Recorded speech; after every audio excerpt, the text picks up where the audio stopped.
Hello and welcome. Today we have Hayley Ward, who is a physiotherapist and manager of the Performance Health Education with the Women's Tennis Association. Before that, she was the project manager of the Confidence by Design project for Cirque du Soleil. Very excited to be chatting with her today and to learn a little bit more about her and her background. So welcome, Hayley. Thank you. So to kick us off, I just wanted to know a little bit about your journey into physiotherapy. How did you get started? What got you interested? And is there anything that's guided your career? How did you get to this cool job where you are now? And what's keeping you curious and excited about it? Yeah, love it. So I actually went into school not wanting to be a physiotherapist. That wasn't my initial idea of where I wanted to go. So Yeah. I played soccer at the university level, and I had an injury, which is Oh. how a lot of journeys into physiotherapy start. But I had an injury to my knee, got a surgery on it, had rehab that I wasn't very happy with, and came back feeling like I was not myself, couldn't play at the same level. And then I got connected to someone who is now a great mentor of mine, Dr. Dean Freelars, and he actually brought me through rehab that when I went through that with him, I said, that's what I want to be able to do with someone. How He cool. got me back to feeling like not only was I back to where I was, but I felt better. I felt more confident in my body, and I had a better understanding of kind of that return to performance where we often see a gap. We see Yeah. people get back to sport, but they miss that kind of phase back to performance. So after I went through that experience with him, I thought that is exactly what I want to do. 6 months later, I applied to PT school, got in, and started that journey. I I stayed with him. I worked quite closely with him because, of course, as I said, I wanted to do what he was doing. So he introduced me to the physical literacy approach, which I think takes physical therapy to the next level. We don't just look at the physical, you look at the psychosocial, the social, the creative side. Um, Through that, I got connected to Confidence by Design with Cirque du Soleil, where we looked at the highest level, why do some people perform here and some people perform here when they have equal levels of skill, equal levels of Great. competency. And through that experience, I got to work with a lot of artists who shared their experiences as well with rehabilitation and things that actually decreased their confidence, whether it was people or equipment or whatever it may be. And with that, we worked with the performance medicine team to see how can you create a culture of confidence in Mhm. rehabilitation, in coaching, in training. And that was such a powerful experience for me that actually connected me to, like you said, this amazing, cool job that I'm working now. From there, I did a presentation for the United States Tennis Association talking about confidence at the highest level. And from there, they said, wow, we love what you're doing. And then with my sports background and my performing arts background, they thought I would be a really good member of the team to bring some of that performing arts knowledge. So from there, I came to the team and did some projects with them. And now I'm managing their education as well as working as a physio, like you mentioned. So from there, I'm learning every day. I think that's the It's coolest thing amazing. about physical therapy is it's such a continued education profession.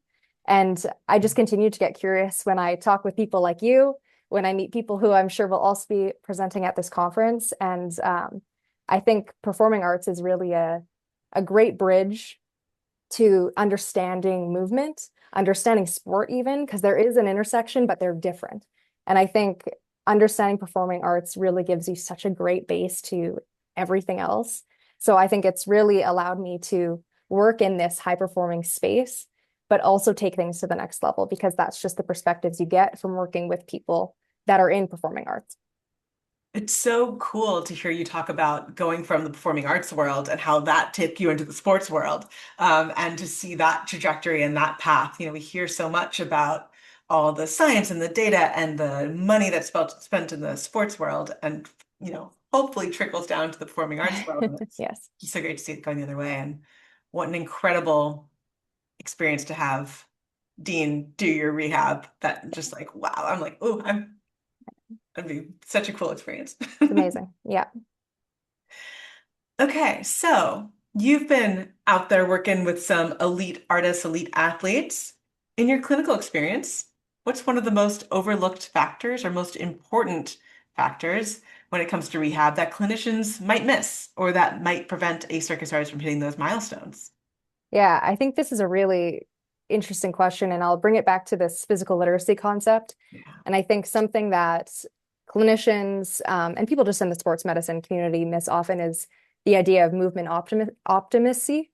Am I saying that right? Optimism? Optimism? Optimism. Optimism. There we Movement go. optimism is what I'm trying to say. So I think we can often get into this bubble as therapists or as clinicians of these physical factors, like what can I measure? What can I look at to show outcomes? And I think that those things are important and they have a place, but the language that you use, the movement optimism, I'm inventing a new word here. The It's great. movement It's great. We're optimism. just going to use it moving forward. Yeah, the movement optimism that you're able to show your athletes, your patients, your whoever you're working with, that has such a major impact on rehab outcomes, on performance outcomes, and actually just the rapport that you build with that person. And that I think is just such a major factor that I know people think about, but I think it is overlooked often, especially in high performance sport. I think oftentimes we know that confidence is context specific.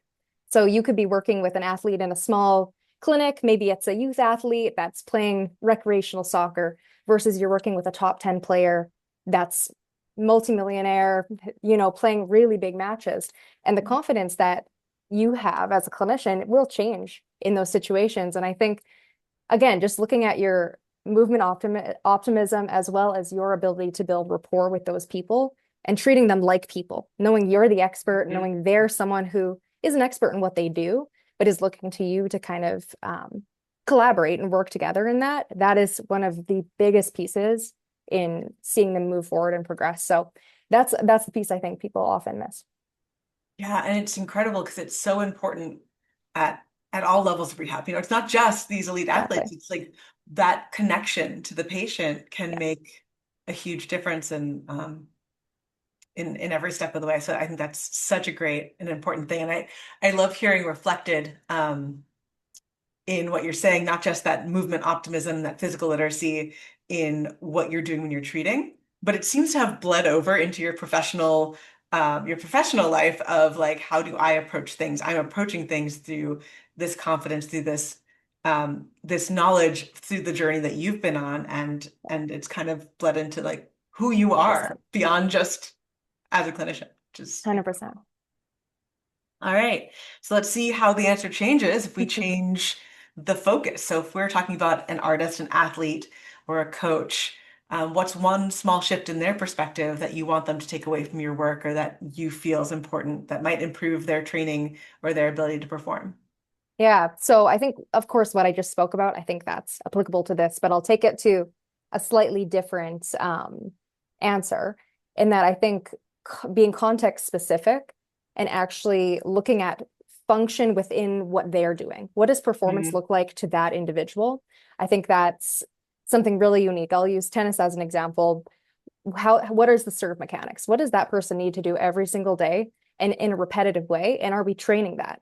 If you're Mhm. returning someone from an injury, are you looking at those exact performance metrics versus maybe there's norms that have been published? And again, norms are really useful for us in certain scenarios, but what does this person need to do to perform? Which again brings back that idea of return to play versus return to performance, because there is a Mhm. gap between there that we are responsible for to get Yeah. them back there, whether you're a coach or a clinician. And I'd argue you have to work together to bridge that Yeah, to gap. cover that. And I think Yeah. that's really important.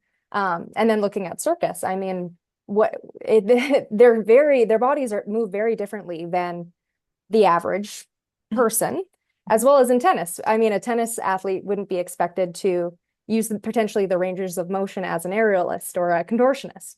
Um, so can we actually look at what they need to do to perform and train them in those movements? Again, not even talking about returning to competition, but just even from a training side, from a load side, are we loading them in those ranges of motion, in those strength challenges, in those load demands that they need for their performing art or their sport to make sure that they're prepared? Yeah, I think that's something that is just important to consider. So definitely. So for like the coach perspective, for the artist perspective, it's kind of like, hey, think about what you need Mhm. to do that big skill. How do we break it down? How do we take the drill? How do we get your body prepared so you're not beating your head against the wall of that skill? Yeah, Instead, you're prepared when you get there. That exactly. yeah, amazing. Okay, awesome. And then lastly, last question up. If there's one thing that you hope people take away from your talk at the Circus Science Symposium, or if there's one topic that you're really excited about, what is that one thing? Yeah, so that's a great question. I think the one thing I hope people will take away from this talk specifically is Mhm. that we can learn a lot from sport and from performing arts, how they're different and how they're the same.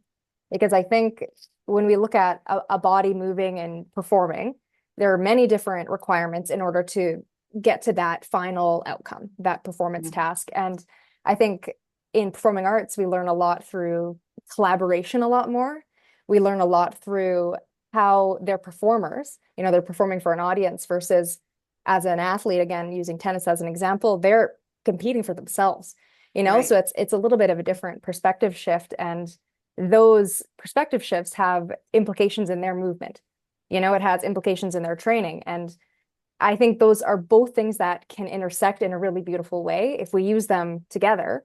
So I think I don't know if that answers exactly that question, but I I think love it's it though, just that idea of how do we learn from each other and crossover. how do we all grow together? Yeah, Yeah. it's so cool. Well, Haley, thank you so much for your time. Thank you for bringing your knowledge and insight to the conversation, and I can't wait to learn more from you. Thank you so much. I'm so excited to be a part of it.